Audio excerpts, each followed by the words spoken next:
नमस्कार मित्रांनो, स्वागत आहे तुमचं आताच्या ब्रेकिंग न्यूजमध्ये। मित्रांनो, गडचिरोली नजीक होणाऱ्या प्रस्तावित विमानतळासाठी प्रशासन सुपीक जमिनीचं अधिग्रहण करण्याबाबत प्रशासन आग्रही भूमिका घेत असल्यानं शेतकऱ्यांनी मुरखाळा येथे आपलं अमरण उपोषण सुरू केलंय। प्रस्तावित विमानतळ हे गडचिरोली तालुक्यातील मुरखाळा, कनेरी, नवेगाव, मुळझा आणि पलखुल या गावांच्या हद्दीमध्ये निर्माण केले जाते।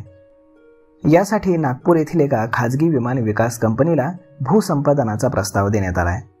त्या अनुषंगाने 6ही गावांमधील सुपीक जमिनींचं भूसंपादन करण्याबाबत हालचाली वाढलेल्या आहेत आणि याला स्थानिक शेतकऱ्यांचा तीव्र विरोध आहे।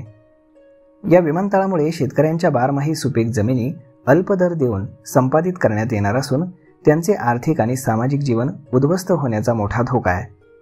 या बाबींचा विरोध करण्यासाठी 6 गावांमधील शेतकऱ्यांनी शेतकरी नेते शरद पाटील ब्राह्मणवाडे यांच्या नेतृत्वामध्ये अमरण उपोषण सुरू केले। या संदर्भामध्ये शरद पाटील ब्राह्मणवाडे यांनी सांगितलं की प्रस्तावित विमानतळामुळे 6 गावांमधील सुमारे 201 हेक्टर म्हणजे जवळपास 500 एकर जमीन अधिग्रहित केली जाणार आहे। ही जमीन सुपीक असून जवळपास 50 ते 60 शेतकरी भूमिहीन होणार आहेत। शिवाय या परिसरामध्ये असलेले काही जणांचे शेतीपूरक उद्योग देखील बंद होणार आहेत।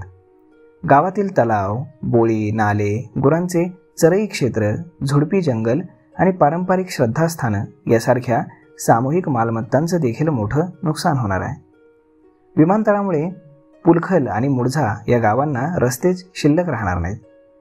मुरखाळा, पुलखल, मुळझा या परिसरातील वैनगंगा नदीच्या पुराच्या पाण्याचा दाब नियंत्रित करणारा नाला हा बुजवला जाण्याची शक्यता आहे। यामुळे शेती आणि रस्त्यांना पुराचा मोठा फटका बसण्याची भीती देखील शेतकऱ्यांनी व्यक्त केली। पुलखल ग्रामसभेने यापूर्वीच एक ठराव पारित करून या भूसंपादनाला स्पष्ट विरोध दर्शवलेला होता।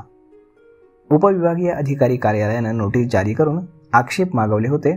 त्यानुसार आम्ही आक्षेप नोंदवलेले आहेत, परंतु प्रशासन शेतकऱ्यांची भूमिका समजून घेत नाही असा आरोप शरद पाटील ब्राह्मणवाडे यांनी केलेला आहे। अशोक चव्हाण मुख्यमंत्री असताना शासकीय विज्ञान महाविद्यालयाच्या पुढील भागातील झुडपी जंगलांच्या जमिनीवरती विमानतळ प्रस्तावित केले होते। ती जमीन योग्य असून तिथेच विमानतळ तयार करा अशी मागणी देखील ब्राह्मणवाडे यांनी केलेली आहे। तर मग मित्रांनो, अशा पद्धतीनं आता गडचिरोलीतील विमानतळाला सुद्धा विरोध होतोय। यावरती प्रशासन काय निर्णय घेणार हे पाहणं जास्त गरजेचं आहे। तर मग मित्रांनो, हा व्हिडिओ, ही माहिती तुम्हाला कशी वाटली हे तुम्ही आम्हाला कमेंट करून नक्कीच सांगा। आणि जर आवडली असेल तर आपल्या जवळच्या मित्रमंडळींसोबत देखील हा व्हिडिओ तुम्ही शेअर करायला विसरू नका। धन्यवाद।